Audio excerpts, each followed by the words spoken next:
Welcome to Dodgers Dogs. As part of the Dodgers Daily Community, Casey Porter here, joined by Austin Brubaker as we talk about a disappointing Friday night with Dodgers baseball. We're going to dive all into it, but there was a lot of action down on the farm that we're going to talk about. Had released our interview with DaltonRushing this morning. So, Austin, how you doing this morning? I'm doing pretty good. All right, man. So let's dive into this thing last night. Can you hear me okay, Austin? We just lost audio again. Hold on a second.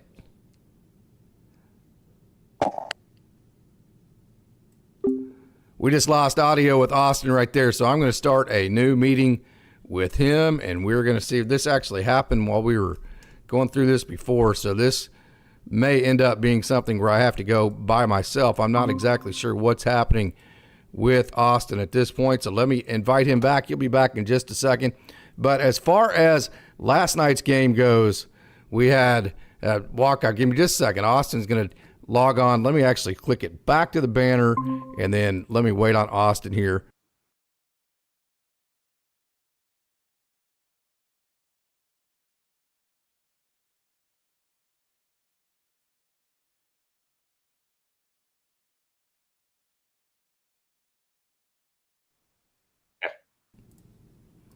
Okay, we're back now. I'm not exactly sure what happened. That has happened twice to us. I hope it doesn't happen again. Austin, if that happens again, I'll just kill your feed and I'll have to go solo at this, and we'll go from there and try to figure out what the gremlins are at a later date. So go back and give us your initial thoughts on last night's game and the week of baseball so far. Yeah, no, last night, obviously, Dodgers fell to San Francisco. That always is going to suck when you lose to the Giants. But still a lot of action to be excited about down on the farm. Still a lot of action to be excited about with the Dodgers as well. They had the late game push. You had the good start from a Landon Knack. You had a lot of different pieces that you can still put together and be excited about this Dodgers team that is still an absolute force in the National League West and in the game of baseball in general. Landon Knack, I think, had a really solid performance. The Dodgers in general, the offense was a little slow. You saw some guys that have been reliable out of the bullpen falter a little bit. Things like this are going to happen in the game of baseball. So we're going to have to continue to go along. It's a long season, 162. Today is a new day. It is Saturday, and the Dodgers have baseball today. Absolutely. Hey, that's the beautiful thing about baseball is if you don't like the way the last night went, typically speaking, you get to wake up the next day, the sun comes out, and you get to do it all again. So lost 5-3 on the walk-off from Brett Wisely, which was just his third home run of the season. It was crazy. I mean, baseball is crazy. You're talking about Blake Trinan. You're talking about Daniel Hudson. Try this on for size, okay? So the bullpen, as you mentioned, was leaky. Daniel Hudson, 1.73 ERA, whip 0.73, had 17 scoreless outings before last night. That's 16.2 innings because he usually goes exactly one inning at a time. One outing, he actually only got 2 outs instead of the full 3. So 17 scoreless outings in a row for Daniel Hudson before last night. Blake Trinan, 3.24 ERA. Okay, so Blake Trinan had one bad outing on June 15th where he gave up 4 runs. Other than that, he's gone scoreless in 17 of his 18 outings this year. So you're talking about 2 guys that are just about as automatic as they possibly can be. A hitter that doesn't hit very many home runs. Baseball is just sometimes crazy. Yeah, baseball is sometimes crazy. So I don't expect this to be a reoccurring pattern. I don't expect this to be an issue that goes forward for both of these guys. These are both 2 rock-solid, necessary pieces in this Dodgers bullpen. I expect them to continue to have more success as the season progresses. Last night was just one of those nights where the Giants were able to take advantage, and a guy who normally doesn't take advantage or hasn't had a long history in Major League Baseball had a big moment. So congratulations to him. Dodgers are going to continue to go forward, and they have their ace on the mound coming up tonight. So you got to be happy and feel pretty good still continuing about the Dodgers' chances tonight and going forward this season. So would you consider LoganWebb the ace for the Giants? Yeah, I would say that he's probably the ace of that Giants staff. They also do have a Blake Snell, but he hasn't really been performing well this season. I think he's on the injured list, if I'm not mistaken. Correct me if I'm wrong if you're in the chat. But he has been a really solid pitcher for the Giants for years, and he would be the ace of their staff right now. So you have Landon Knack, who just got called up just recently for the Dodgers, really just kind of filling in innings, versus the ace on the road on a Friday night game with the San Francisco Giants. And it took them all the way to the bottom of the ninth to beat the Dodgers. So as a coach, the kind of way that you look at, like when you go in a basketball game per se, and let's say you're down 8 points and you go, guys, we're 1 for 15 shooting threes. We're not, if we just start playing normal, decent basketball, we are way the better team. So the optimist in me from last night says, you know what? I mean, it took all of these amazing circumstances, two guys that never give up runs, a guy that never hits home runs, for the Giants to win a game when the Dodgers had Landon Knack pitching and they had their ace going. The optimist coach in me tells me that tells you how much better the Dodgers are than the Giants. Yeah, and you got to also be happy about the grit of this club late in the game with Andy Pages hitting that triple. I know I hit off the glove, but being able to come back to tie the game in the top of the ninth inning is a sign that you like to see. And with Landon Knack, who has been filling in a lot of innings when necessary for the Dodgers this season, it speaks volumes that he was able to go up face-to-face with the LoganWebb and keep the Dodgers in that game and pitch really well for the Dodgers last night. It took everything for the Giants to be able to topple this Dodgers team. You got to keep your mindset in that optimistic mindset has to continue going forward, because that's going to lead to a lot of success, a lot of confidence for this Dodgers team, which has a lot of reason to be confident in itself. It is a very good, on track for 100 wins or 100-ish win baseball club. Dodgers team are still a great group of guys. 51-32, that's pretty great. 7.5 games still lead in the NL West. 7.5 games, hey, that can go away pretty fast if you hit, especially with Mookie Betts out, Max Muncy out, that kind of deal, Yoshinobu Yamamoto. That can go away fast because we know the Giants have talent. They are a good team. Matt Chapman's a really good player. They have good pitching. They have good managing. They have good a lot of stuff. So, I mean, that 7.5 could go away in a hurry, but you wouldn't think the Dodgers would hit a losing streak that would be significant enough really to allow anybody to crawl back in that much, but it could happen. Yeah, I still think the Dodgers still have superior talent to right now. Second place is San Diego, which they're on a bit of a winning streak. They've won 4 straight. They also dealing with San Francisco, Arizona. Both of those, all of those teams are kind of towards the middle, trying to fight for a National League wild card spots, which means they're going to be highly competitive, that they're going to win a lot of games. Things can still happen during the game of baseball, but I still like the Dodgers talent going forward. Hey, we have a great crowd logging in. It's Saturday afternoon. It's impromptu. We finally have our electricity back. We are finally back in our house here in Oklahoma. So that's wonderful to have that. The dogs were ready to get home. I can tell you that. Wife and I were having a good time. I think the 2 babies were ready to come home. But, hey, we have a great crowd logging in. Good afternoon, Showtime. Good afternoon, Kenny. Daniel Berry Sports Highlights. And Sammy Boy Smith is in the house. Hey, Pika Peep is back in the house as well. So a really nice crowd logging in. Kenny Chung wanted to point out that the rookie umpire last night, Edwin Jimenez, not a good night as far as the scorecard goes. 74% strike efficiency. My response to that is umpiring happens, bad umpiring happens. That's not something that, that I can tell you what the Dodgers would say about this. This would literally be exactly how they approach this. You can only control what you can control. Umpiring is not one of those situations you can control. So the only thing you can do is overcome it and don't allow that to be an excuse. So the umpire deal, I'm sure that's exactly correct what Kenny's saying, but it's not something I use as a crutch. Yeah, no, it can't be something that you lean on all of the time. It can be something where, especially with the umpire scorecards, you can take notice of it. But with the Dodgers and with any sort of team, you've got to beat your opponent to where that does not become an issue whatsoever. There was a close game last night. The Dodgers are going to be in a lot of close games. Perhaps that was a factor, but I don't think that was the reason why the Dodgers lost last night. They just weren't able to take advantage of every single situation. If you're concerned about that, which I'm sure there's a lot of people that are concerned about umpires, I think there are different changes that will be coming to the game of baseball eventually. They're starting to expand some of the challenge system across minor league baseball. I would anticipate that coming in sooner rather than later. That is something to look forward to if you are concerned about that. However, Dodgers got to beat their opponents under these rules with the umpires the way that they are, more than what the umpire could give. So don't give that reason, don't give that leverage or ability for the umpires to make a game-changing call if you're the Dodgers. It's also 162. Dodgers are still in a good position, so I'm not going to lose sleep about it. No doubt. That challenge system, I have seen it a lot, and I can tell you for everybody who wants the robo-umps, what you actually want is the challenge system. And the challenge system, believe it or not, is actually a more accurate system than the robo-umps, because the robo-umps, when you look at a hitter, and so you say, okay, well, how do you determine their up and down strike zone? Because like a 6'3" guy, one guy may have an upper torso that's tall, and the other may have a lower trunk that's tall. So not every 6'3" guy is made the same, right? And then on top of that, they have different stances.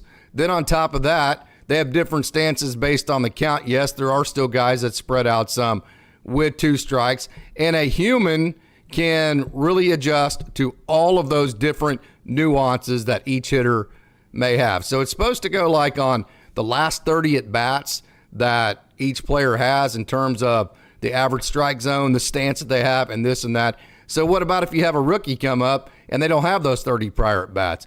Every stadium is supposed to be the same in baseball. I can assure you that not, even in the major leagues, not every stadium, not every angle is the same. So if you're taking a balls and strikes automated system that's coming down at, say, a 30-degree plane at one place and it's coming down on a 20-degree plane on the other, then you're going to have the exact same automated strike zone in one place. It's set to the same parameters, and it's going to be different based off of locations as far as nuances. So the human element to it, combined with the challenge system that lasts about 15 seconds. Just for an instance, they actually had the strike zone at 19 inches. With the automated system, they had to reduce it to 17 inches because I'm telling you, it was calling ridiculous pitches. And guys were just kind of, I mean, even like the pitchers were laughing at some of the pitches that were being called. They had to reduce it to 17 inches. It's just not a good enough system to call every single pitch on every single, every time on every single game. It's a good enough system to do some borderline pitches. As far as, hey, we're not quite sure that human judgment here can actually tell the difference between a ball and a strike. Let's go to the machine. Hey, and both sides, whatever happens, it's close enough. We can't argue. One of those type deals, but it's not a good enough system to call balls and strikes on every. I've seen it both ways. You can ask every manager. You can ask the broadcasters. You can ask the players. The challenge system is absolutely the way to go there. Yeah, and that seems to be the way that Major League Baseball is going and seems to be the way that they are trending. So I would anticipate that to be something that is implemented at the Major League level going forward sooner rather than later. So we'll have to wait and see. So a lot of these issues that we're complaining about now, similar to how we were complaining years ago about some of the bad calls when the replay system wasn't available, things will change, things will be adapted. So for right now, it might be a little bit of a concern, but I'm not too concerned. I don't think that cost the Dodgers the game yesterday.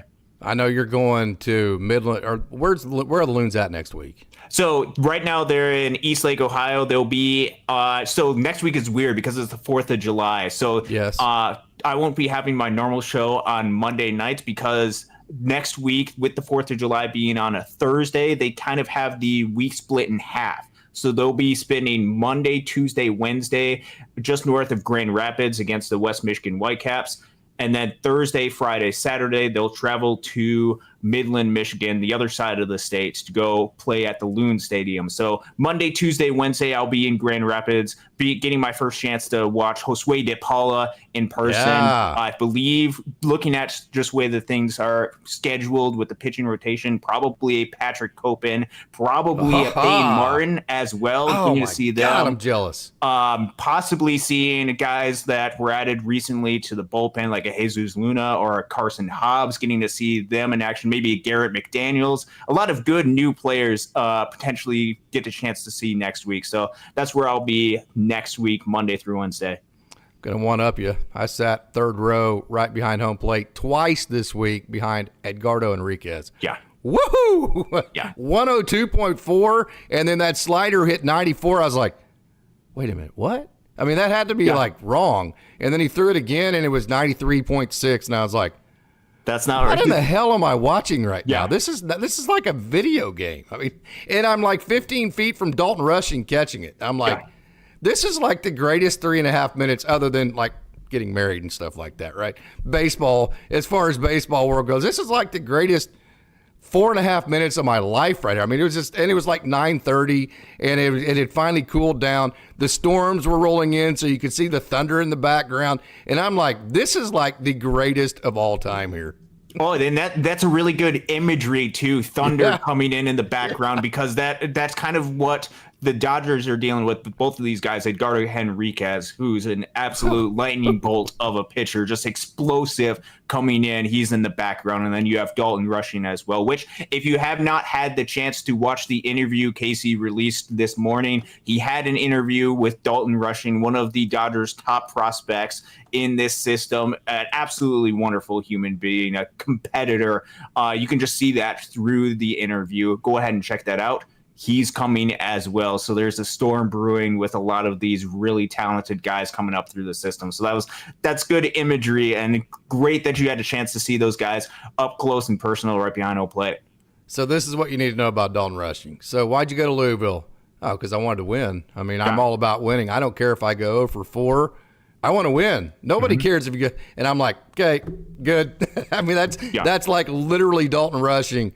Yeah, I mean, of course, he has all the talent. He can throw from his knees. He can absolutely mash from the left side. And he was like, just want to win. That's all I want to do. I was like, okay, there you go. That's DaltonRushing in a nutshell. You know him very well, too. Yeah, no, I got to see him all of 2023 during his campaign, during his season, from the highs to when he was hitting home runs in the Midwest League Championship to the lows when he was dealing with injuries. And it was a real struggle during that injury. He talked a lot about, especially during that interview, there's stretches when you'll go 0 for 20, 0 for 25, 0 for 30. He had a stretch like that last year when he was trying to come back from an injury, and being able to adapt from that. And the competitive fire that he showed each and every single day, his ability to control the pitching staff is just absolutely outstanding. So I couldn't speak more highly of what he's able to do, and the system that is around him to be able to put him in an environment where he's competitive, where that values winning.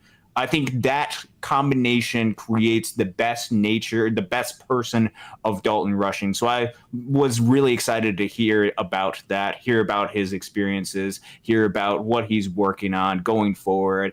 I liked your question about, okay, what about possibly playing different positions? Just because knowing the state of this Dodger system and him being like, wherever they want to put me. Might be a little bit rough at first, but I'll give it every single thing that I got. Love the attitude that he plays with.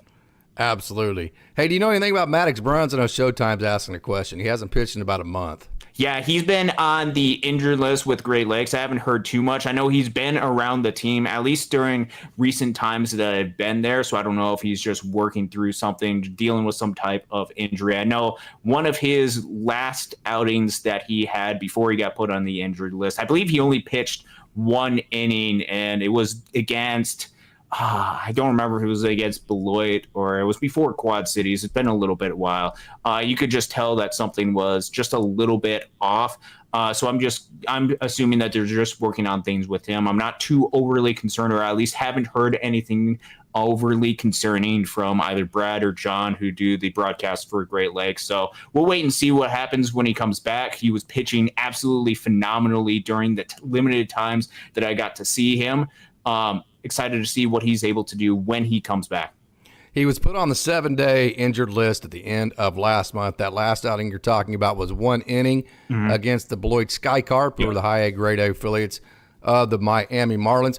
One thing I've really liked, and we're going to get to even more of the down the farm here before too long, and I promise we're going to get to all the Dodgers talk and all the Giants talk, Landon Knack, all that Andy Pye has here in just a minute. But we have some business to tend to. So what I really like, Peyton Martin went 5 innings yesterday. We've seen Jackson Ferris consistently go 6 innings. Justin Robleski. There has definitely been an emphasis on the younger starting pitchers to go at least 6 innings. Build yourself up to go that 6 innings that we've seen kind of been a magical number for the Major League club. But Maddox Bruns has not been one of those guys. So if you look at his game logs, 1 2/3 innings, 3 innings, 4 innings, 4 innings, and then just 1 inning. So he has not been a guy. It's very concerning. Great stuff. He has not been a guy that has been able to show the endurance that like a Jackson Ferris has shown so far this year. Yeah, and I think you could potentially say that, hey, he's starting to build himself up a little bit more. I know it took a little bit for Jackson Ferris to build up some of his run time to where now he's pitching 6 innings consistently. Because I know Maddox Bruns didn't start the year at the high A level. He started the year working on some things, was a little bit of a delayed start for him. So that could have slowed things down initially. He is still working on, and this year it's been so much, it's so significantly better than what it has been. Consistency and throwing strikes. He dances around the zone a little bit, which increases his pitch count, which the Dodgers really keep an eye on. His stuff's good enough. He doesn't need to dance the zone. Just throw it in there and make him hit it. His stuff is good enough. Oh, I know. And this is stuff that he's continuing to work on. His stuff is absolutely electric. So it's interesting to see what the Dodgers do going forward. I like to see a lot of their pitchers, as we've seen recently in this system, getting more length. I think that's probably going to be an emphasis that Major League Baseball going forward. I know they want to make sure that there's still value in the starting pitcher. So there's been increased interest across Major League Baseball of how do we emphasize that? How do we make sure that we are rewarding the starting pitcher? There's going to be, if I had to guess going forward as far as Major League rules, there could be something with that, whether it's the proposed pull the DH if their starters doesn't go 5 innings, or whether that is limiting the amount of pitchers on your roster. I think having these guys built up and be able to go and give length is good for their development, and good because that could potentially be useful across the game of baseball going forward. Yeah, hey, we have a great crowd this afternoon. Pika Peep says, I'm not worried about Trinan. I don't think anybody is. Like I said, I went over Trinan's numbers just a minute ago, but with the way the ump was calling the high ball for a strike, Roberts should have went with Vesia instead. Showtime LA. Webb is a stud. Hate him, but he's a ground ball machine. Gotta get. I've never understood the other team taking away credit from the other team, because as you give credit to the other, and that's what Showtime's doing here, is giving credit to the other team. When you give credit to the other team, that actually explains, that makes you look better. Because if you take all the credit away from the other team and make it look like they're terrible, and then you just lost to them, it's like, okay, well then how does that make you look, right? So I really appreciate it when fans like Showtime LA actually give credit to the other team. LoganWebb, a very good pitcher. Yeah, you can still say, I don't like the Giants. I never will like the Giants, while also recognizing that they still have some talent and they still have some good players that are fighting for their major league career as well. So LoganWebb, phenomenal pitcher. He does a great job with San Francisco, and he did a great job last night against the Dodgers. They have really good relief pitching. Sammy Boy Smith makes a great point. So does that concern you if you get in a wild card or a playoff setting against the Giants and there's a bunch of close games, that the Giants are good in close games, maybe better than the Dodgers? Does that concern you at all? It would be concerning, especially if it's a close game, because that very likely means that the offense for the Dodgers is being kept in check a little bit. That type of game would be concerning. I'd want the Dodgers to be able to be explosive out of the gate. Now, right now, I don't necessarily believe that the Giants currently have the depth at the starting pitcher to where, man, the Dodgers in those types of series, I know they turn into a lot of bullpen type games, but you want to be able to capitalize early in that type of setting. So LoganWebb, he would be dangerous, and they do have a lot of good bullpen arms. That would definitely be concerning in some type of playoff type format. I'm not overly concerned right now. I still think the Dodgers have the well above average amount of talent, yet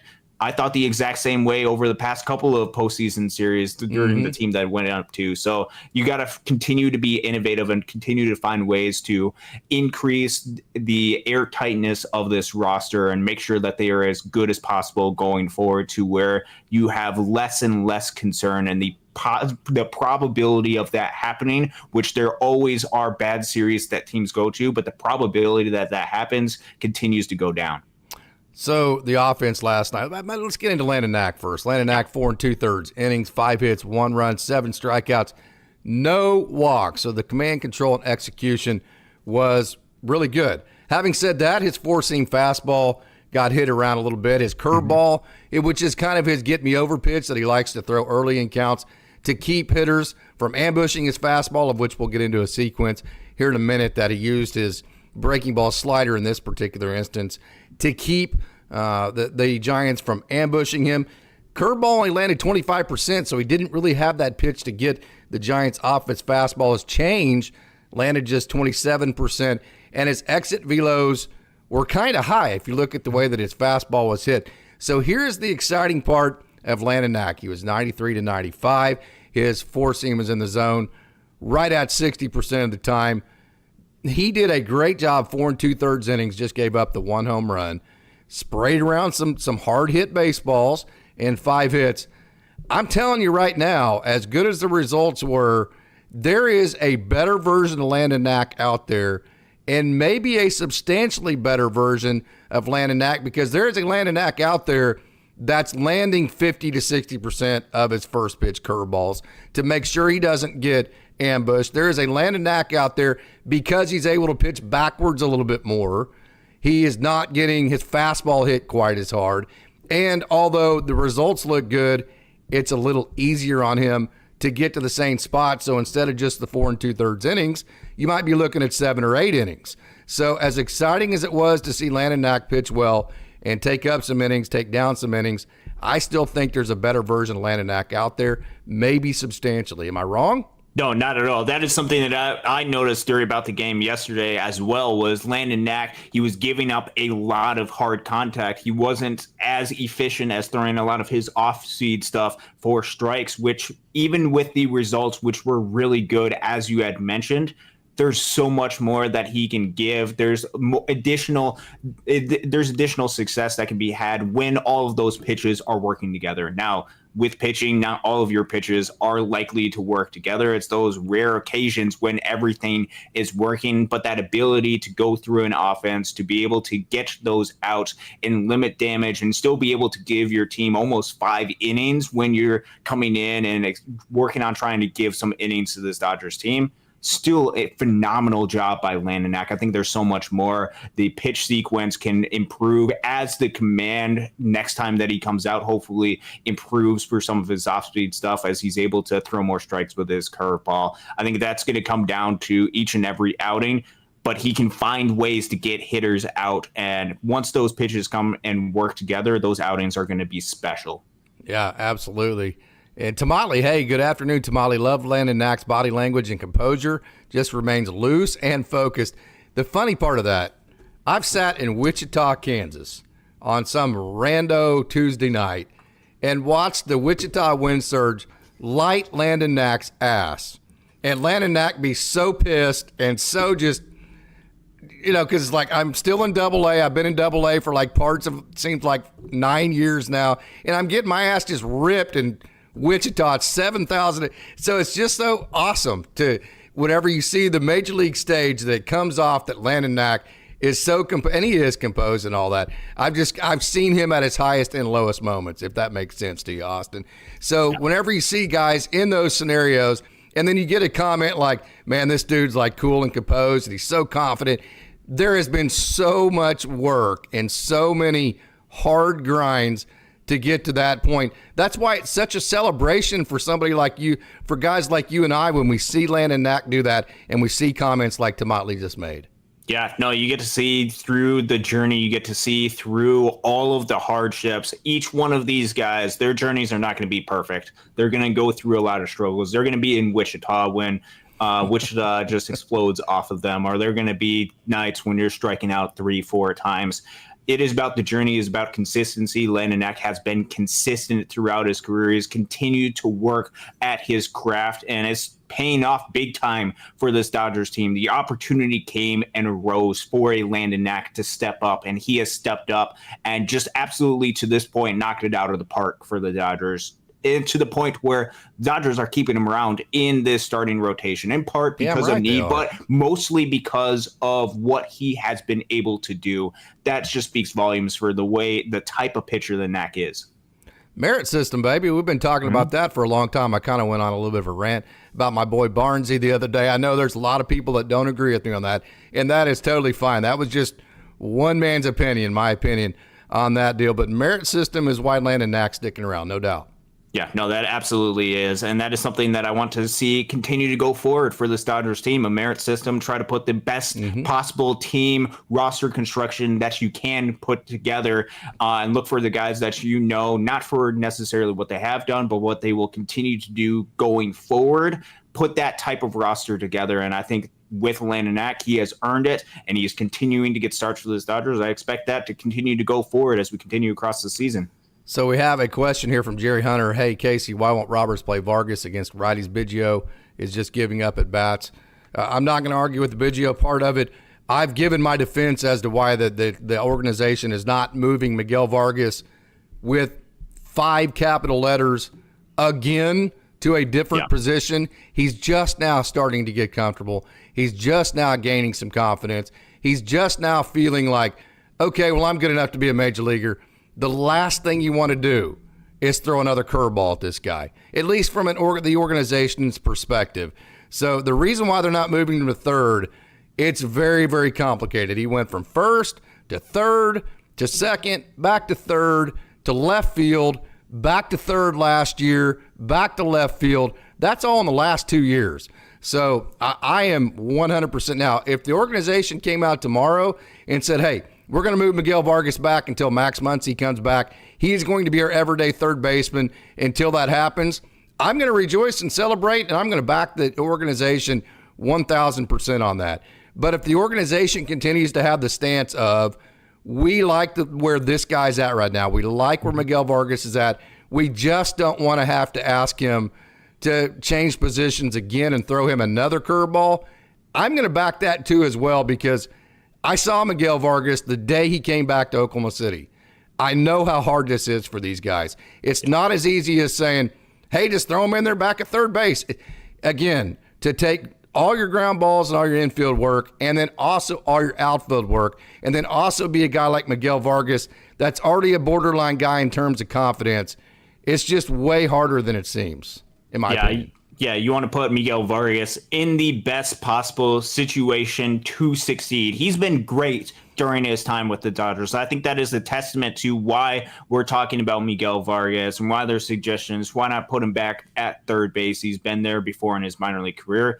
It is a lot, especially when you've taken a lot of reps in the outfield. And it also might not be completely 100% necessary. I know there's been a lot of concern, a lot of frustration with the play at third base, which I think there's good reason for that frustration. The execution and performance for the players that have filled in at third base hasn't been there during the absence of Max Muncy. Potentially, there's some good news coming down the line. I know I was listening to Dodgers Talk last night with David Vassay, and he mentioned that Max Muncy is starting to take some swings, perhaps earliest, maybe after All-Star break time frame when you could get a Max Muncy back, in which case we're talking about 2-3 weeks and moving Miguel Vargas back to third base for that 2-3 weeks, and then Max Muncy's back, and then shipping him back into the outfield.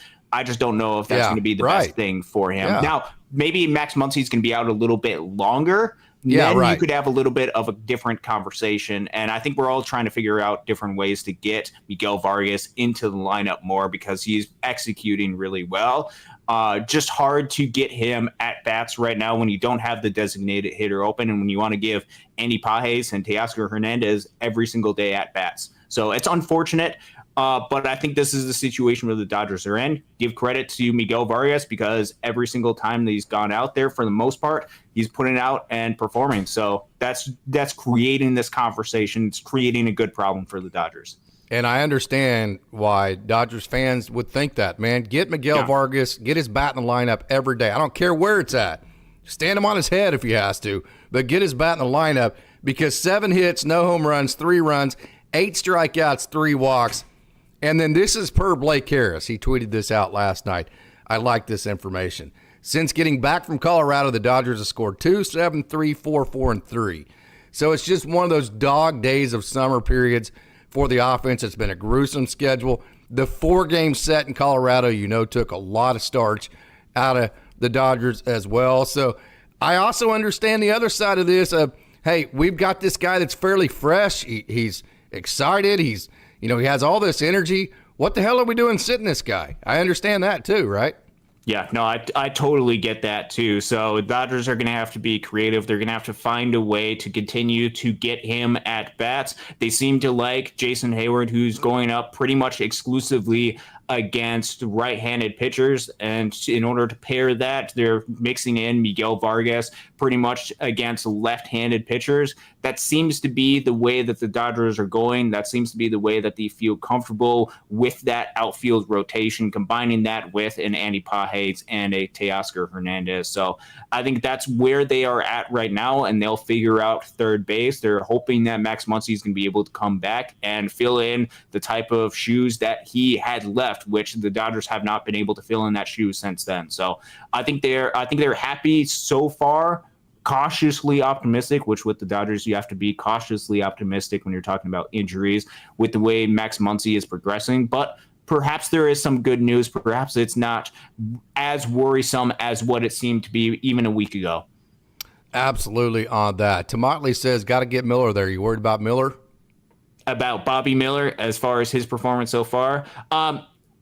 I mean, a little bit. I guess you worry he's going to start pressing because you see Gavin Stone. Go ahead. I'm sorry. I guess when we're talking about Bobby Miller, I think he's just working through a lot of things. I think he's pressing. I think he's trying to execute, trying to figure things out. So with Bobby Miller, we have to continue to see him working through it. He's going to have to work through a lot of the issues, the command issues that he's dealing with, and he's going to get a lot of opportunities to go against major league hitters. So he's going to have a real test going forward with the amount of work that he's going to get. He's going to have to earn and prove himself to be part of this picture for the Dodgers in 2024 for the postseason. So we'll have to wait and see with the Bobby Miller. It's about execution right now. The talent absolutely is there. It's just taking a while to see those pieces fall into place. I just know Bobby Miller's mentality very, very, very well, and I know how competitive he is. And I also know he's always been, he's the guy that throws 101, and he's been this big prospect. And I promise you, he takes that to heart. Hey, the Dodgers fans have tasked me with being this great pitcher that needs to come in and be major league ready, and I'm not doing it right now. He is going to think like that. I'm just telling you. And he is going to go out there every single time and try to match the expectations that he feels like all of the game of baseball and Dodgers fans, rightfully so, have put on him. And then when you're coming back from injury and you're not executing the way that you of course, to begin with, I mean, he can be pitching good and not execute one pitch and then just be pissed about it, right? I mean, That's just how his mentality goes to begin with. And then all of a sudden you're not executing the way that you want. And then you're seeing Gavin Stone pitch so well, Landon Knack light it up and do well and all that kind of deal. And you're like, damn, man, I gotta hold my end of this bargain up. And that gets into a situation to where, as a young guy, you can press a lot harder than you're capable of handling at that situation. I honestly do worry about that with Bobby Miller. Having said that, he is one competitive sucker. He is very talented, so I think he'll handle it. Yeah, I expect him to handle it going forward. I expect him to find that mix between the competitive fire that sometimes can be a little bit too much there. Yes. But be able to find that balance with being still calm, collected out there. He's still incredibly young for being a major league pitcher. He still does not have a ton of major league experience, and he was thrust into this Dodgers team last year when they needed some innings, had a really good success, fighting back through injury this season, fighting through a lot of the command issues. We're going to have to wait and see going forward, but he's going to have to earn his role going forward when we talk about the playoff picture for the Dodgers. I'm going to give him some run time. I'm going to still have a lot of confidence in him, but still want to see a lot more for him going forward because it's not a granted that he's going to have a playoff starting spot if a lot of these concerns continue to progress throughout the season. Let me give you an example of what kind of I worry about. You see how Walker Buehler's handling the lack of success in his own mind that he's having right now with the Dodgers? It's pissing him off. It's bothering him. Yeah. It is visibly affecting him. This is a major league veteran that's had massive success at the major league level.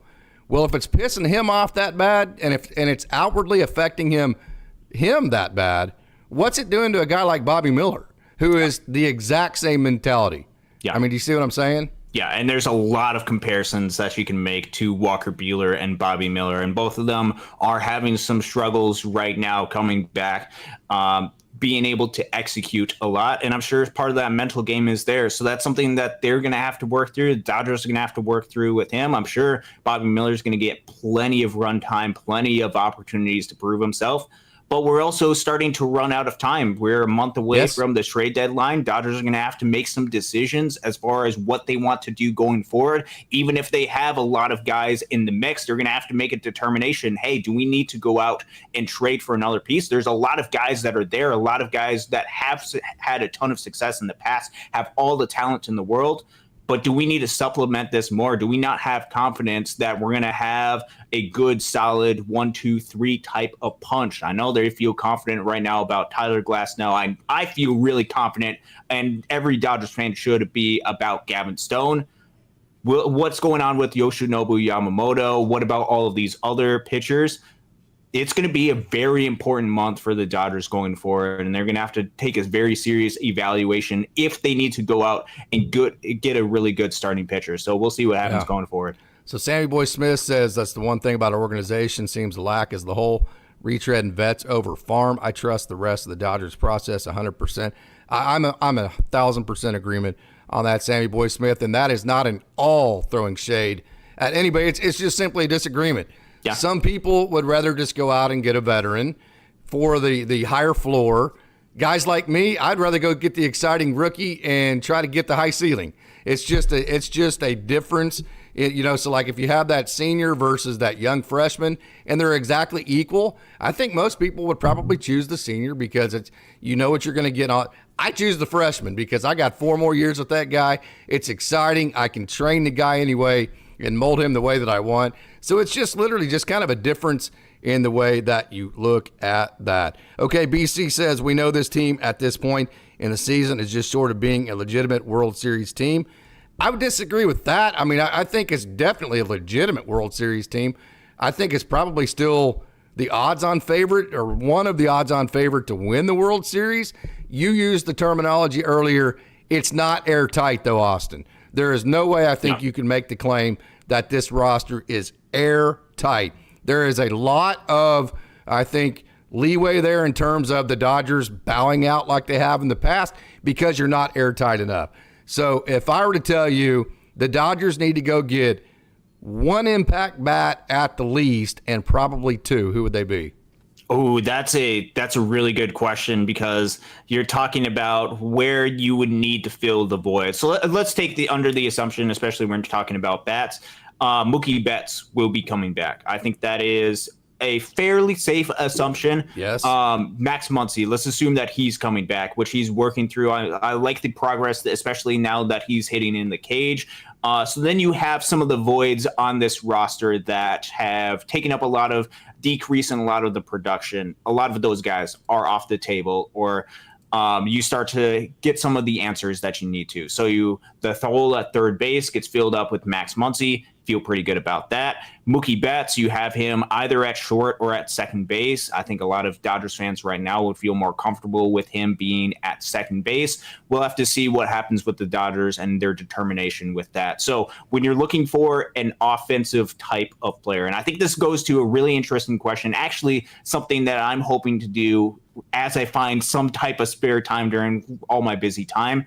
What type of player do you go out for? And what type of offensive statistic do you look for those type of guys? Do you look for the guys that have had a lot of success during the course of a regular season, which is a large sample size? Do you look for those guys with the high expected weighted on base average, which is some of the guys that I'd be looking for? You're and exactly I think if you talk to a lot of major league front offices, they're looking for the larger sample sizes. Yep. They're looking for the in-season really good success. Or do you would go for some of the guys who maybe have been struggling a little bit but have had a lot of success in past postseasons? Do you look at past postseasons, or do you look at this season with some potential room to grow? So a good comparison of two types of players that kind of fill that void. I know there's been a lot of talk, especially on the offensive side recently, perhaps a rekindling of the Randy Arozarena type of thing. There's been a lot of excitement about that. he struggled a little bit this season, and I know he's been electric, and he's one of those rare exceptions where you can look at his past postseason performance, you can look at his World Baseball Classic performance and say, there is so much there, and you put him with this Dodgers team that's going to energize him. Perhaps they will, and I think there's very good reason to do that. Or that brings up another guy, one of the guys in the 92nd percentile that I brought up type of bit. I know it's with the Angels. I know he's not the superstar level player, but a guy like a Taylor Ward, I think there's a lot of room to grow with that type of player. So I think there's a lot of interesting names that are out there. Even I know there's a lot of rumors about a Luis Robert as well. We'll have to wait and see. I'm not fully convinced on that train. I think there's a little bit too much up and down. Yep. However, too much of what you already have, which is leading to your inconsistencies that everybody's bitching about. Yeah, and he would be a superstar type player, so I would be excited, but I would also wouldn't be entirely sold on that. So then that brings up the prospect of trading for some type of shortstop. I think the Dodgers, we'll have to wait and see. I don't think that there is a lot of players out there, even if a Bo Bichette is out there. Perhaps you go after him. Perhaps that is a really good player, but again, he hasn't had the greatest season in the world as well. None are better than what Mickey Rowe is right now. Yeah, and I think that's going to be, you're going to have to take an evaluation as far as the health with Miguel Rojas going forward. How does he handle the increased 1,000%.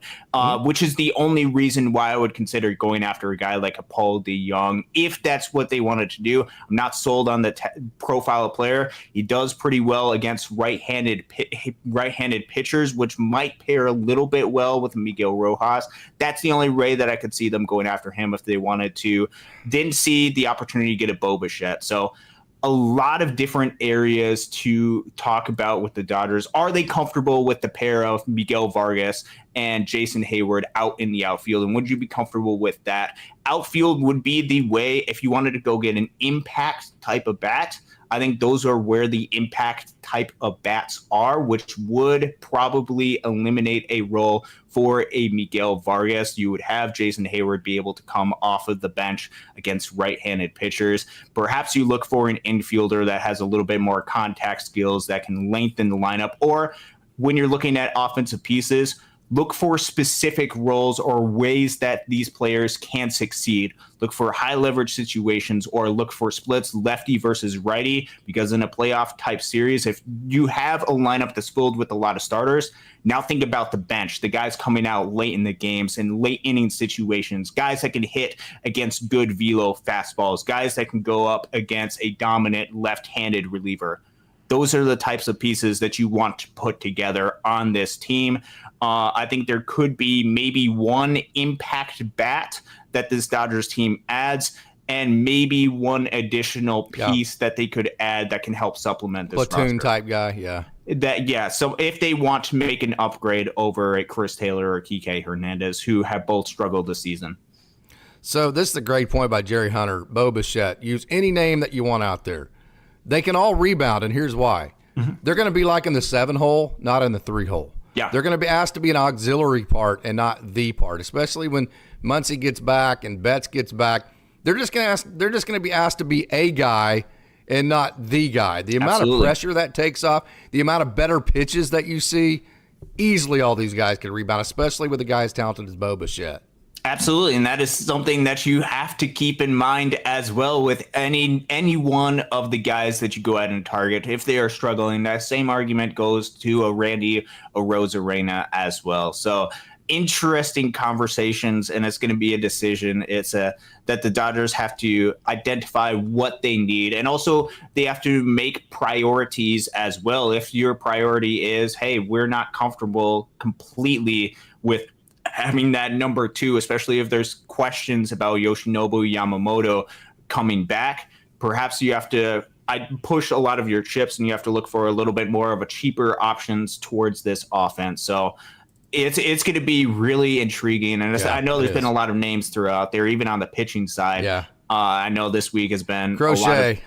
Well, I know you're in on Crochet. I would say the name that has been, and granted, I'm going to just state my bias out at front. I live in the state of Michigan. I have been a fan of the Tigers and still am partially a fan of the Tigers. Tarek Skubal is phenomenal as well. And I think you see a lot of the upside with Garrett Crochet. I think Tarek Skubal, same amount of team control, would be the safer option just because of the very good question as far as the amount of innings, both insane levels of talent. Both are going to cost an arm and a leg. I know there's been some rumors, okay, why don't you just pair Tarek Skubal with a Javi Baez and take on that contract? I know Javi Baez is not a good baseball player at all right now, but perhaps something that like that could work. It's going to be interesting to see what the Dodgers do going forward, and who's going to be available and what they prioritize at the trade deadline. I don't think this team is complete. I don't think this team will look exactly the same as they will do at the beginning of August. We're going to also, injuries could pop up. Injuries can still occur to where the Dodgers have to pivot and move to something else as well. Things can happen on a dime really quick. So I think the Dodgers are going to wait. I think they're going to wait till at least after the All-Star break, take a very serious evaluation, and then start making moves. And hopefully it's not last-minute moves to where you miss out on the starting pitcher because of a detail in the contract that doesn't work out, and you're not doing too well with the starting pitcher. Mm-hmm.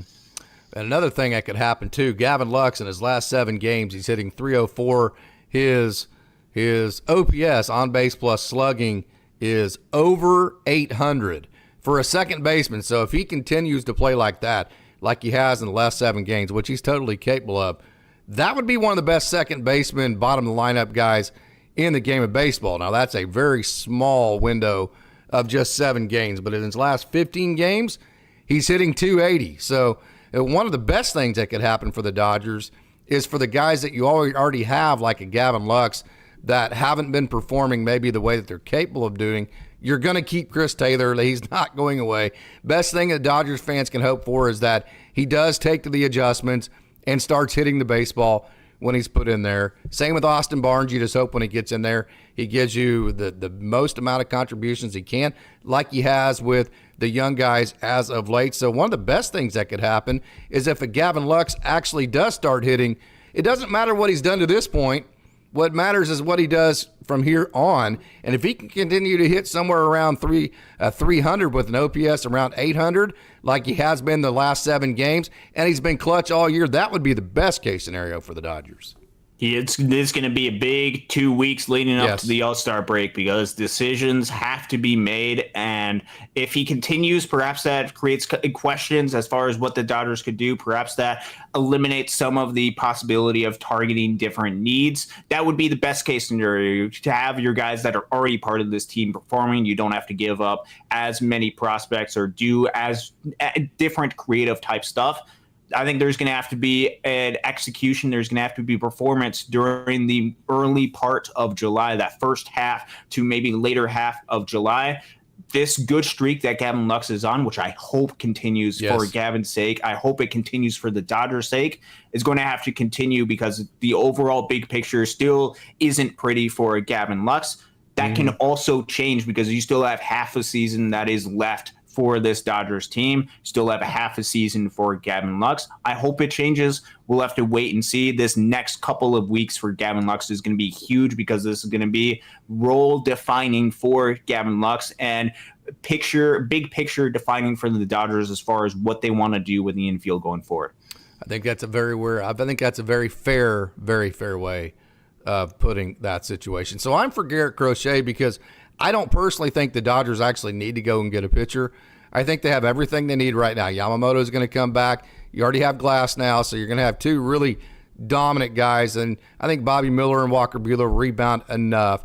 So I think, and then your bullpen is, you're going to add Joe Kelly, Ryan Brazier, guys like that are, I mean, your bullpen is already really, really good to begin with. So I'm not of the opinion that the Dodgers really have to go out and get a pitcher unless you run into a guy where you go, holy crap, look at that guy. I want that guy. So whenever I saw Garrett Crochet the other night, it's like, yeah, I don't think the Dodgers need a pitcher, but I want that guy on my team. That's the only kind of guy I'm for the Dodgers to go get. And I've said it many different times, I'm for them trading all these guys on the farm because, A, that gives everybody the best opportunities they can have, and B, the Dodgers have all this great scouting, all this great development. They will replenish their farm system. It will continue to be elite no matter what they do in a trade scenario. They've proven that over and over and over. Yeah, I don't disagree with any of the points that you have. Garrett Crochet is phenomenal. The Dodgers have shown a history of being able to replicate and develop players, whether they use them in trade situations. That is something that continue to prove going forward. So they would be able to rebound and be able to execute, especially if they use a large part of their farm system, large part of their top line talent to go get out a player. With the Garrett Crochet, he is a very high upside, but also a high risk type of player because there's a risk with the number of innings that he's pitched, and especially if you're concerned with Tyler Glasnow increasing his innings, you have that concern times 10 with a Garrett Crochet right now. So he'd be a phenomenal player. Would be all the underlying data is there. More than happy to see him on the Dodgers. Is that the player that the Dodgers want to push a lot of their chips on, though? Yeah, that's a good question. I just think they could also manage his workload. I think that's probably the biggest concern. I think they could make it to where he would only have to work the amount of innings that he was capable of doing and staying as fresh. Yeah, Jerry Hunter said, I would only trade rushing for Skubal. I would not trade rushing for anybody. I am that high on Dalton. I know nobody's untouchable, and if it was a 1-for-1, I get all that kind of thing. But there's a couple of guys, I've mentioned them, that golly, I would have to go into the other room and puke for about an hour if I heard the Dodgers traded them away. But hey, this has been a lot of fun today. Don't forget, we're getting ready to go into our Down the Farm segment. Just some of the names right here. Hey, we have some fresh, new, young infield prospects that have taken Rancho by storm. Okay, Alexander Albertus, Oswaldo Osorio, Sean McClain, all three guys that are super exciting. Great Lakes, we're going to talk about Peyton Martin's very excellent outing yesterday. Michael Martinez, holy cow, this guy's impressive, right? And then whoever you want to talk about with Great Lakes, Tulsa. I've been there all week. I want to talk about Jacob Metter. I got to see him in person last night, very impressive. Damon Keith, and then also Ryan Sublette. Got to see him in person as well. And then Oklahoma City, hey, they moved Alec Gamboa back to a starting role. I'm very excited about that. I think that's where he belongs. KyleHurt, and then also Matt Gage. So do you have any final thoughts before we jump into our Down the Farm, Austin? Yeah, I mean, the Down on the Farm is one of my favorite segments, being able to highlight these guys. So I'm ready to go with that. With the Dodgers, yeah, there's a lot of conversations that are going to be had. There's a lot of, and especially during this time of season as trade rumor season, exciting things to talk about. We'll have to wait and see what happens with the Dodgers. I know they're going to do their homework, and I know that there's a lot of different ways that they could go with that, whether they go all in or whether they feel comfortable with a lot of guys on this roster. I feel confident in the Dodgers' ability to make those decisions, make the correct decisions, and I think their roster is in a good, healthy spot right now. With that, let's not waste more time. Let's take a trip down the farm. So who you're seeing right here is Alexander Albertus. Hey, this guy is super exciting.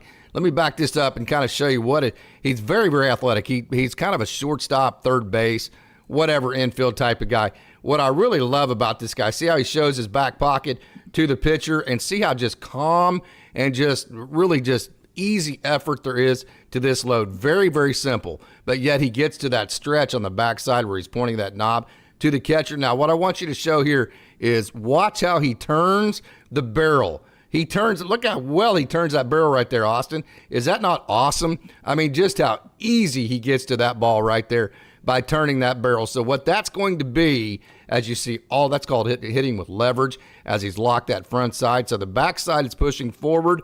The front side is pushing back. You know, you have energy in opposite directions. That's what torque is. Look at that amount of torque, energy in opposite directions by Alexander Albertus. So what that's going to create is just massive exit velo line drives, and look how he lifts in the front. So he does get the lift in the front. So if he's early, Austin, he is going to kill third baseman. I'm telling you, if Alexander Albertus is up and I'm playing third base, I'm either putting catcher's gear on or I'm backing up. Yeah, and that should be what you're doing with him. He's an exciting young prospect, and one of those guys that we haven't had a chance to watch a whole lot, spend a lot of time in the complex, spend a lot of time in the Dominican Summer League. He's only 19 years old right now, so he is a young prospect coming up through the system, but there's a lot to be excited about with him. His complex numbers during this season. He's walking more than he's striking out, which do you love to see out of that, hitting the ball really well. He got called up to Rancho for a reason. And as you'd mentioned, he can pull the ball. And if you're that third baseman, you got to watch out because there is danger coming from Alexander Albertus. He's one of those guys that you got to keep an eye out for because there's a lot of great international position player prospects that are starting to make their way up through this Dodger system. He's just one of those examples of that type of player. He absolutely is. So super excited about Alexander Albertus. And keep in mind, these guys that we're going to talk about, not Sean McClain, but the next guy as well as Waldo Osorio, just 19 years old. So, I mean, these guys are babies, man, and it's fun to see these guys get to this point. This is Oswaldo Osorio. Hey, look at that swing.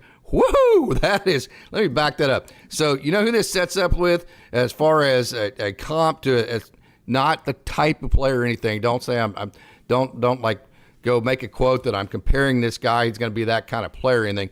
But the swing setup, that is Bryce Harper's swing right there. That is absolutely, now think of Bryce Harper's swing. Now watch Oswaldo Osorio swing this bat. That is literally Bryce Harper's swing right there. That the way that he is able to stay, and what I want to point out again here, okay, so right there, okay, see how he's centered in his body? That is incredible how centered he is, but yet watch the lift. So from right here, he's taking his hands flat, and he's centered all of his weight, but then watch this lift. Wow, that's incredible. That is an awesome swing. Of course, I know I'm getting a little bit superlative here. That's fine because I'm super excited watching these young guys and evaluating them and analyzing them. That is a big-time swing right there, though, ladies and gentlemen, from Oswaldo Osorio. Yeah, he's another one of those exciting young players, been a part of the complex, getting a lot of time.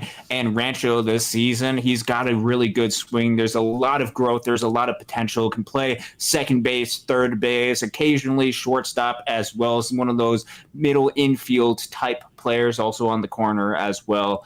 He's going to be another one of those guys that you have to watch and see his growth go forward. Still 19 years old, so that's young for the California League. He's going up against some really tough pitching as well. He's working his way through. There's a lot to be excited about with the swing, with the approach that he has. If he can make more consistent contact, if he can lean into some of the power that I know can be there in that swing, he's going to continue to elevate his game going forward. As Waldo Osorio, very exciting. Look at that. Look at that position he gets in on an inside pitch. That's just, to me, it's just a matter of approach for him. Hey, the talent is there. The swing is there. So is he ever going to figure out how to identify pitches, identify spin, and swing at the right pitches? That becomes the game for guys that are talented. So when I'm talking about swing mechanics for Osorio and then also Albertus, yeah, hey, that's one thing to have all the physical talent. It's one thing. There's been a million baseball players at the single A level that have had massive talent that never even made it to double A because they couldn't figure out which pitch to swing at. They couldn't figure out the daily grind, how to deal with failure, all that. So we're not talking about any of that. Whenever I evaluate this and I get a little bit superlative, I'm just talking about physical skills, and I say it all the time. I don't really get excited as far as major league sustainability and the ability to become a consistent major leaguer until they get to be about in double A, because that's really where you start to see their grind. So, hey, let's move on to another guy that I know you like a lot at the single A level here, Austin, and that is Sean McClain. If I can actually get to his video here, let me click that over to him right here. Hey, best swings of his career. That is a great swing. Now, he has struggled offensively. I'm not going to sugarcoat that. That's a nice, easy swing. He has been dealing with injuries ever since. I think he had less than 100 at-bats coming into this season after getting drafted in 2002. But if he can keep swinging the bat like that, that's going to be a serviceable offensive player to pair with his outstanding defense at shortstop.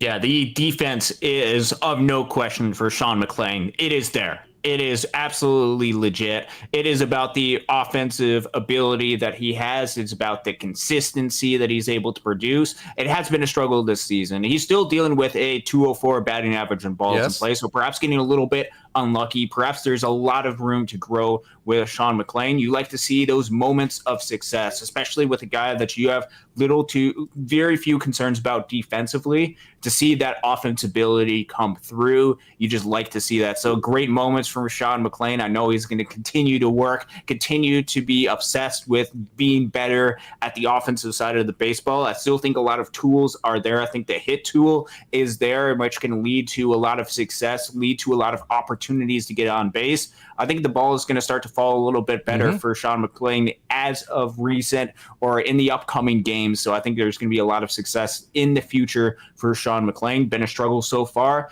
but there's still a ton of talent, and there's a reason why he was the 5th round pick in 2022 for the Dodgers. Yeah, he absolutely is a bookworm too, man. He's a gym rat. Nobody likes baseball more than Sean McClain.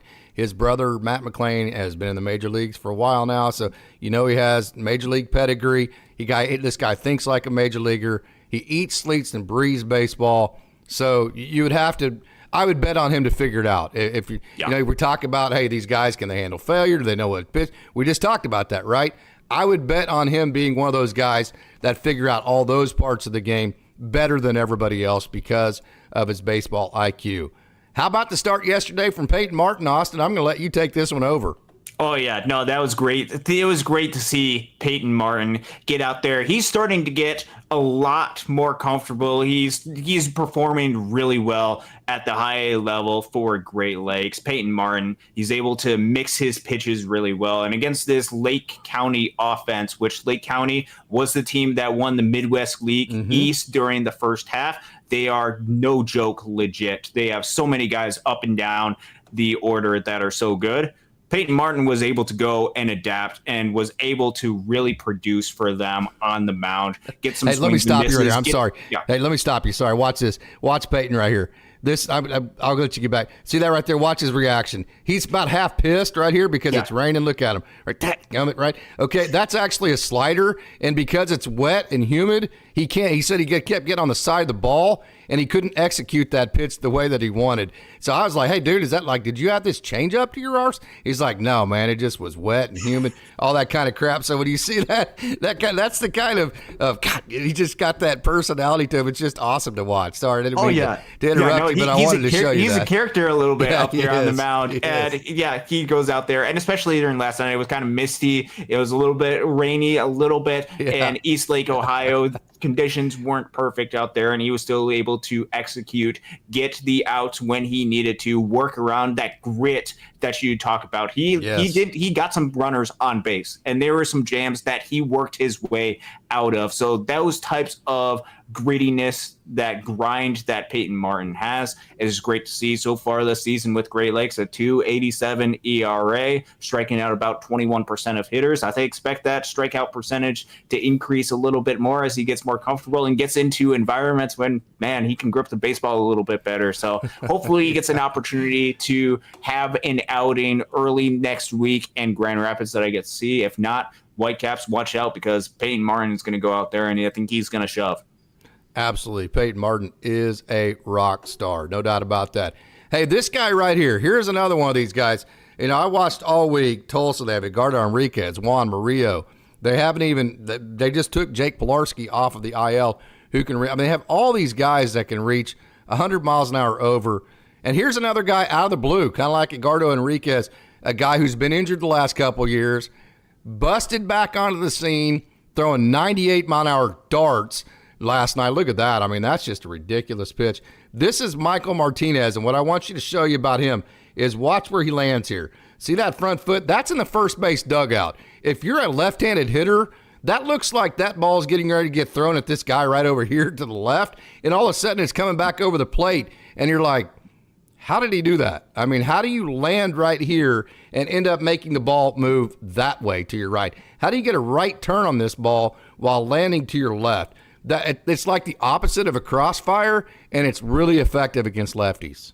Oh, it's really effective. Michael Martinez is one of those relief pitchers, those gems that you have that you're seeing across the system this season.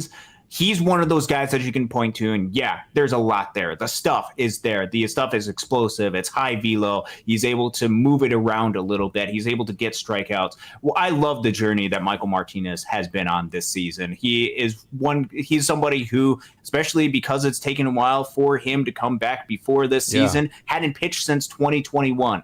Early this season, a lot of walks. There is a lot of struggle with a lot of the command that he has. That has really corrected itself as of late. And I want to read you off some numbers since the beginning of May. So this isn't a small sample size. This is full 2 months of sample size.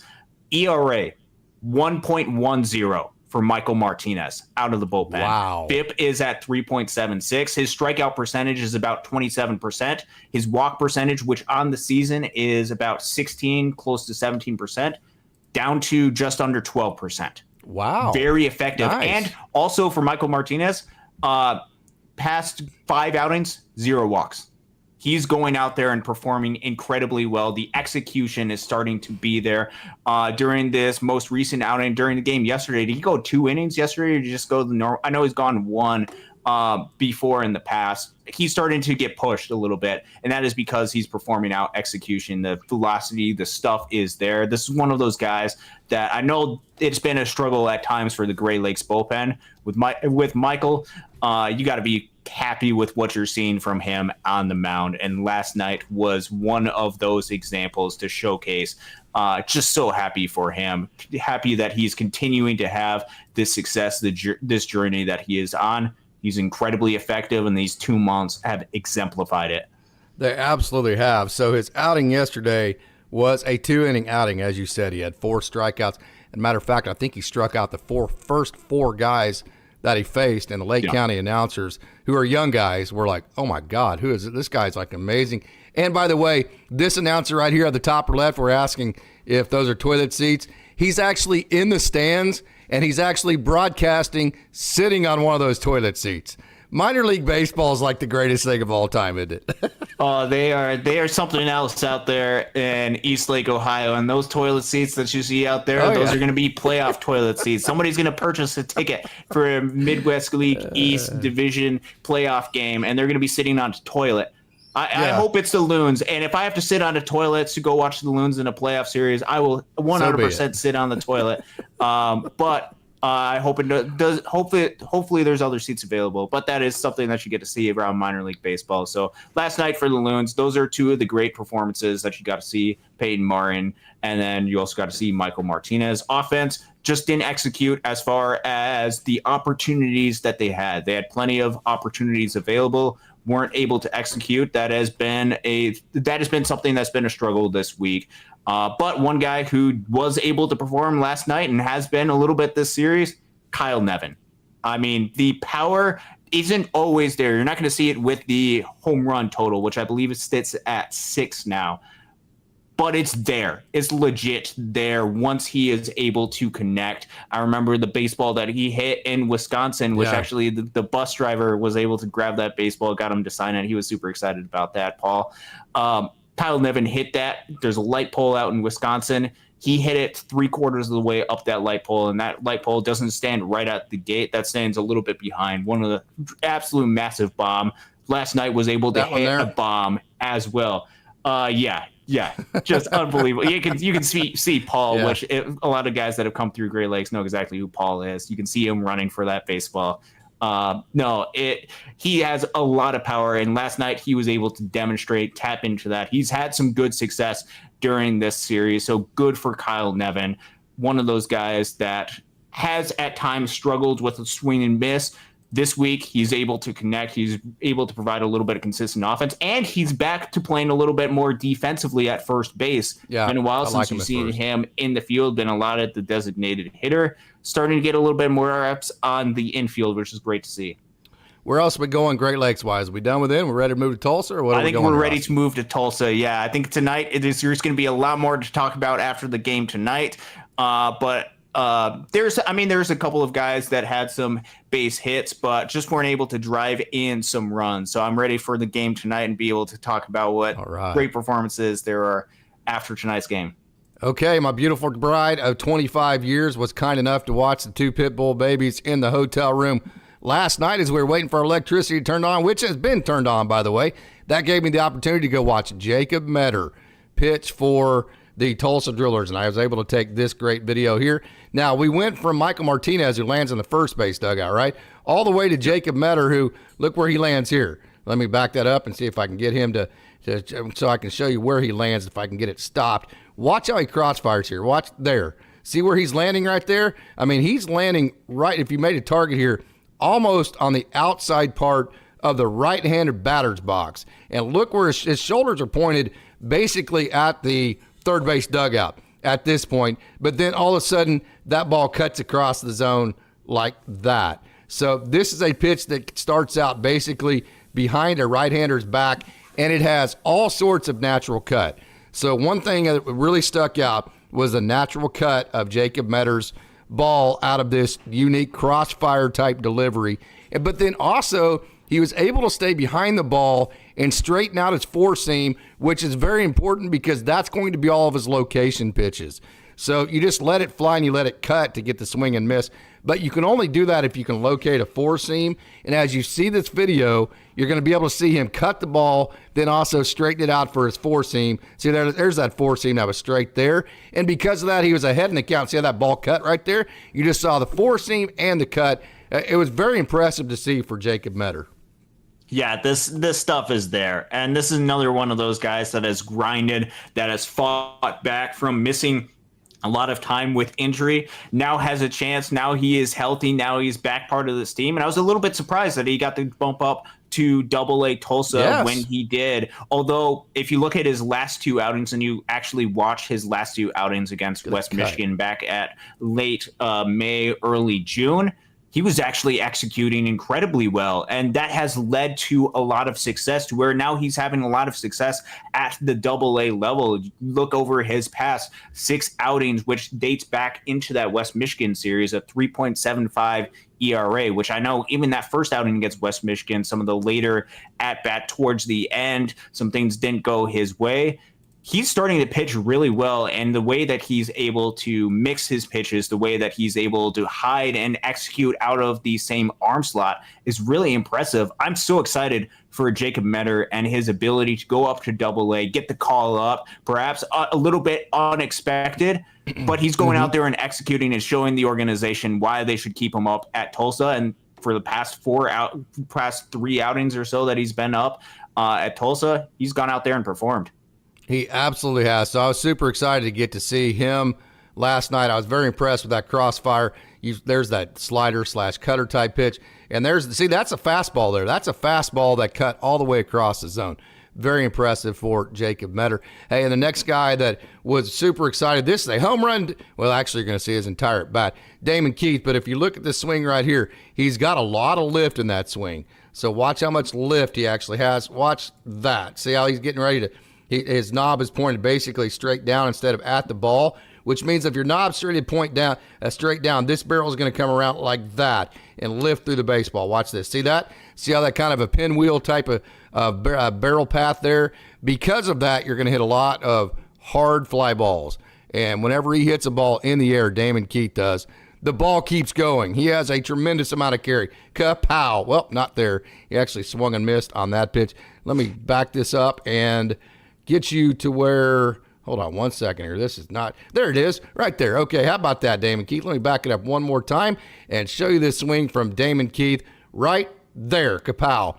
Opposite field gap, home run ability, and that ball just kept going. It was very impressive. Now, a lot of swing and miss in his game. He's a lot of swing decision type stuff that he needs to get better at, and he needs to get better at putting the ball in play more, right? Everybody has something you have to get better at. That would be it for Damon Keith. So not going to sugarcoat any of that. But the raw power, exit velos, athletic ability, all of that is there for Damon Keith. Yeah, the raw ability, as you had mentioned, is part of the tool set, part of the greatness that is Damon Keith as a prospect. The exit velos are legit. The power is there, and I think there is going to be even more power that he's able to tap into as he has come back with injury as he has come back and work his way into the season. Still only 76 plate appearances into this season. I think there's going to be a lot more home runs for DK as we continue to go forward. You mentioned some of the potential concern about some swing and miss. He's still able to limit that so far this season to under 28% strikeout percentage. So it's not as extreme of a concern, still something that he can work on and improve on going forward. The power, the tools are there. DK, Damon Keith, let's go. Absolutely. I interviewed him Tuesday. I have not released that interview yet, and talked to him extensively about that hamate injury he had. When you break a hamate like he did, that's a tough injury, because it's not like, I mean, it's like you feel like you can play, but you can't. It totally affects everything you do. So glad to see that he has the same pop that he had before in terms of being able to put a charge into the baseball like he was able to. So the next guy I wanted to get to, I think if you follow Dodgers daily, he is absolutely one of my favorites, and I was so excited to get to see him in person last night. And this is Ryan Sublette, just like Jacob Metter. Right here, see how he crossfires? He lands towards the third base dugout. If you can't tell, my camera battery had gone to sleep for the night, so I am on phone power here, and I'm taking this from my phone, so the video is not as good, but you can get the gist here. Ryan Sublette, big-time crossfire. You see that little cutter-type pitch. He has been very good as of late. This guy was about 95, 96 consistently with his four-seam. He's throwing a four-seam, two-seam, cutter, and slider, so a lot of mix there for a guy through 2 innings. Last night should have given up no runs, but the Drillers were losing by like 7 runs, so they had their infield played back, and he had a ground ball hit to third. That in a close game would have held the runner, so he did give up 1 run in 2 innings. His issue is keeping the ball in the strike zone. He's been doing a lot better of that here, I'd say in the last 3 or 4 weeks, and when he keeps the ball in the strike zone, he's never not good. I mean, it is literally as simple and black and white with Ryan Sublette as saying when he's throwing strikes, he doesn't give up runs. When he's not throwing strikes, he gives up a lot of runs. It's literally that simple for him. You mentioned the past 3 or 4 weeks. Let's go back to May 25th, about 4-5-ish weeks ago. Since then, 1.29 ERA, 2.46 FIP, striking out 34% of hitters, and the walk percentage has gone down a little bit to only, during that stretch, about 14%, which is a little bit lower than what it has. When he's throwing strikes, when he's executing, the stuff is there, and over the past month, he's having a lot of success. There's a reason why we got to highlight a guy like a Ryan Sublette, who, if you look at the overall big picture numbers, have been improving quite a bit, aren't exactly where he wants them to be. These are the type of numbers that he's looking for. The 1.29 ERA. He's having a lot of success. And if the infield would have been playing in, that would have been lowered even just that much more. He's having a lot of scoreless outings as of late. And Ryan Sublette has all the talents, the tools in the world. He's got that crossfire. He's got that unique windup, that unique pitch angle that he's going and attacking hitters at. He's really good. Okay, I'm going to throw a curveball at you. I actually did not put this in the show notes for you. This is Alex Freeland. Take us through Alex Freeland's numbers, Austin. Do you have those right in front of you that you can access? I know, I've gone through all of his swing mechanics. I've gone through how good he has been. We all know his athletic ability, how he can run, all of that. Take us through the numbers, if you will, at just how good Alex Freeland has been. Yeah, no, Alex Freeland has been so incredibly good this season. Over the past week or so, it's been a little bit more of the struggle. So I know I've mentioned a lot. He had been at the top of the leaderboard and a specific weighted runs above average, which is a really good, especially at the minor league level, tool and statistic to look at for offensive productions. Dipped down a little bit, still performing incredibly well. Look at his combined numbers across Great Lakes and Tulsa. 160 WRC plus from your switch hitting shortstop that's only 22 years old. He's still putting up a lot of walks, and strikeout percentage is still under 18% on the season. He's walking just about 17% of the time. He's stealing some bases. He's going out and hitting 280 on the season, 429, 486 slugging. He's got that gap-to-gap power. He's going to figure out Double-A pitching pretty soon. I know it was a fast start, struggled a little bit right now. He's going to find these tools. He's going to turn it around. And especially when you combine his defensive rock solidness, which he's had some great plays at the shortstop position. I have no concern with his ability to play shortstop or anywhere, second, third base, doesn't matter. I feel confident there. With his ability to steal 30 bases, and you combine that with his offensive ability that he's added as of late, Alex Freeland is one of those guys that you look at, especially because there's not necessarily right now that future shortstop or that guy that you feel comfortable with immediately at the shortstop position. I know Miggy Rojas is playing great there and Mookie Betts plays there, but that answer might be of question for Dodgers fans. Perhaps you can find your answer in Alex Freeland. Free, so good on the season, statistically putting up one of the better seasons for the Dodgers in recent memory. 1,000%. Hey, this is Alec Gamboa as we move to the AAA level. What I really like about him, he's one of the best three-way sports stars ever to come out of the Central Valley Madera High School in the Fresno area. He went to Fresno State. He didn't, after his first season, long story short, he ended up at Fresno City College with a guy named Christian Funk who actually played at Oklahoma State. So kind of had a connection there. He was a starter. They moved him to the pen.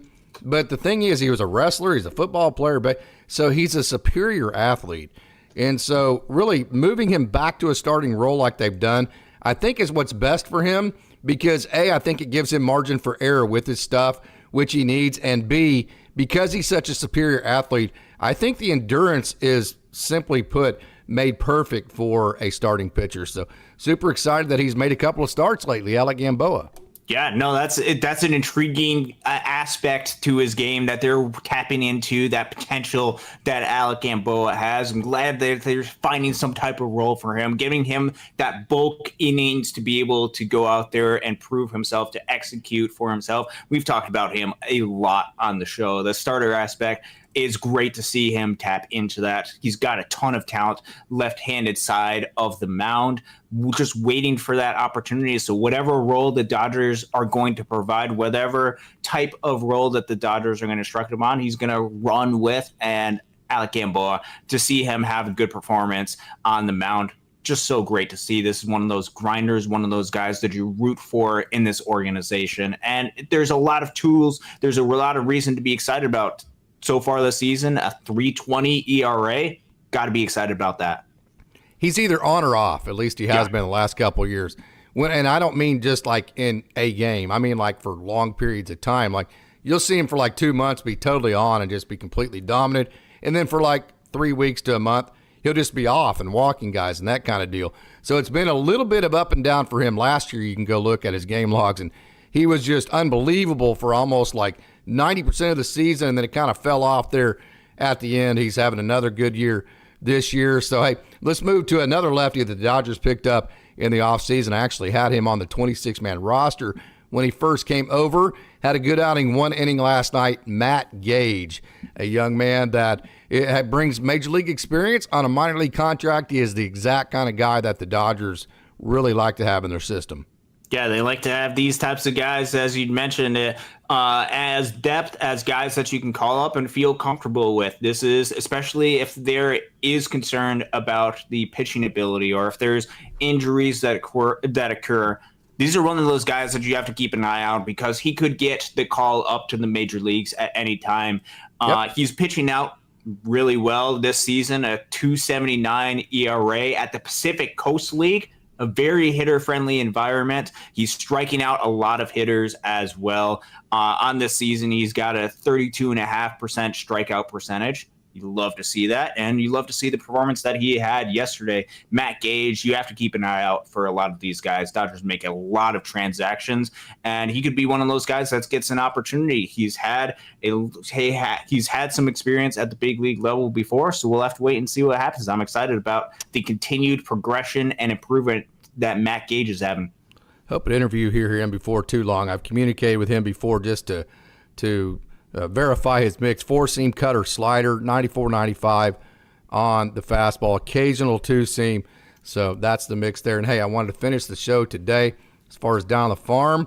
Save the best for last, right? And last night's performance from one big – we're not going to actually look at last night's, but we're going to look at a live look at the big man, The big hurt, KyleHurt. He hit 98 last night. Here's what I really like about where KyleHurt's at right now. Of course, he just got transferred off the IL. He is officially in option mode now, so he's using one of his options in AAA Oklahoma City.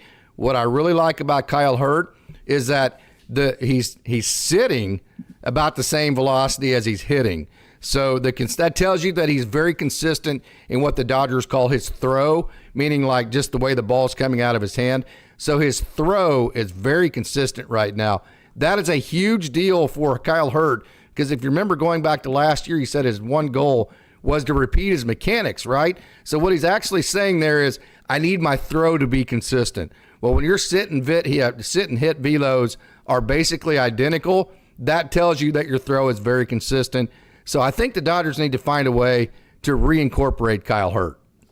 Yeah, and it's about that consistency. It is about repeating his mechanics for KyleHurt, a guy who has come back, that has fought through injury, spent some time in rehab, now officially down at the minor league Oklahoma City. He is a high velo. He is a high intensity. He is one of those arms that you want to see on the Dodgers. It's about finding an opportunity for him, finding a spot in a role for him.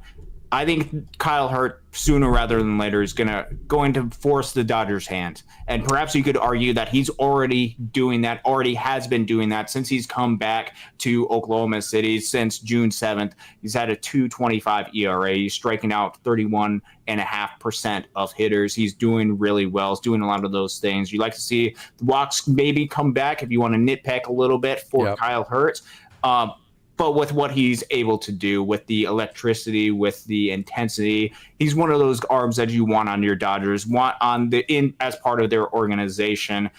He's going out there and performing well, and he's also been part of these guys that he's pitching one innings. He's pitching in more of a bullpen type role. I think that lines up well with opportunities for the Dodgers. I think they see him more as that type of guy. And if that's going to lead to an opportunity at the major league level, he's going to run with it, and he's going to do everything he can with the opportunities that he's given. KyleHurt, I can't speak highly enough about his ability, with his potential, and what he's able to do. He's having some good performances at the minor league level, and he's one of those guys that you have to remember. There are guys in the system, there are guys that are fighting to where, man, maybe it's going to make decisions as far as who you need to target, who you need to trade for, difficult, because you also have to weigh that with opportunities that a KyleHurt could be given as well. So who do you feel comfortable with? KyleHurt, I tell you what, he would have all the confidence and all the ability in the world to strike out anybody, as he proved last year, and as he is going to continue to prove at the minor league level and eventually at the major league level. Okay, Austin, we're back, man. Final thoughts. This has been a great show. Wonderful job on the Donna Farm there, by the way, Austin. Thank you so much for joining today. But, hey, final thoughts on anything that we talked about today, which is a lot. It is a lot to talk about. When you tune in to Dodgers Daily, which we are so grateful for you guys, especially impromptu show, you see on the banner at the beginning, it doesn't say Saturday show all the time. Usually we're busy going out doing stuff. We had an opportunity to, and glad that your power's back on, Casey, that you're able to feel a little bit more at home over the past couple of days. No, but there's a lot to digest, a lot to talk about with this Dodgers team, with the organization. First off, there's a lot of exciting action. I know the outcomes last night particularly weren't exactly the results that you were looking for as far as the winning. And I know this Dodgers team is hungry to win. They want to do everything that they can to win each one of these games, even at the minor league level. That is something that is of value. But there's still a lot to be excited about, a lot of action that you can digest, and a lot of great performances. This Dodgers system continues to roll along and produce great talent. And guys, you have to dig a little bit, perhaps, but you can see once you watch these guys just how good they are. And then you move it over to the major league club. Last night, little bit of a tough loss, but you're going up against the rival Giants. You have your ace. You have Tyler Glass now going up on the mound tonight, coming up, and it's going to be a afternoon game on the West Coast coming up at about 4 o'clock-ish Pacific time, I believe 7 o'clock on the East Coast. So that's going to be a fun, exciting game. Let's get back in the win column. You have some guys potentially coming back that are healthy. A lot of decisions are going to have to be made over the course of the next month. So each one of these games, while the Dodgers still have a comfortable lead in National League West and want to win every single game, a lot of these individual performances are going to be so incredibly important to watch as far as what decisions the Dodgers are going to have to make over the course of the next couple of weeks. It's not months, it's weeks now, because we are very nearing decision time as far as what to do with this team to make it the best possible roster to win a World Series. That is the goal, and that is what the Dodgers are going to try to do over the course of the next month. Hey, I think we have, I don't know if it's breaking news, but it is to me because I've been out of pocket. Michael Peterson has been optioned. So I think Tomatli's hitting it right here. Not going to be long until KyleHurt gets called back up. So, hey, not good news for Michael Peterson, although he got to make his Major League debut. He did well. Yeah. He set himself up to go back up to the Major Leagues. Good news for KyleHurt. Like I said, I mean, that's not necessarily maybe even breaking news. It may be. I don't know. I haven't really been following the ticker, but that's great right there, Tomatli. Thank you so much for that. So, hey, going to buy me some peanuts and Cracker Jacks. Going to watch Robo pitch. Going to watch Kendall Williams. I think it's Kendall. It may be Orlando Ortiz Mayer for Tulsa. Do you know who's starting for Great Lakes tonight? For tonight, I believe it's going to be Jackson Ferris. That is going to be on the mound in Eastlake, Ohio. I will not be in Ohio. I actually haven't been to that stadium before. That's something that I'm hoping to go to in about mid-September.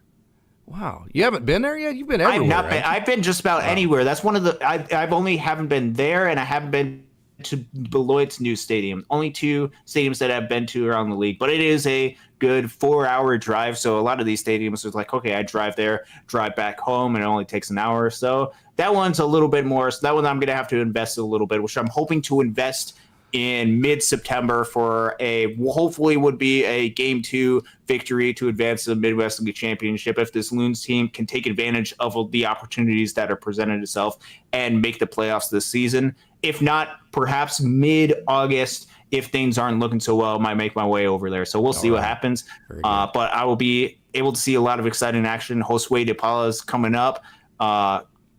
Patrick Copen, perhaps a Peyton Martin, and some good, really talented relievers I'll be able to see next week in Grand Rapids. So if you're happen to be in the Michigan area, go to Grand Rapids, go watch the Loons next week. Absolutely. This has been a wonderful show. Want to thank everybody for tuning in on this impromptu Saturday afternoon. What a wonderful day of baseball we have up and down the Dodgers system. Grab you some peanuts and Cracker Jacks and sit down and enjoy some Dodgers baseball all up and down the system. So to everybody, thank you so much for tuning in. Until next time, want to say go Dodgers, beat the Giants.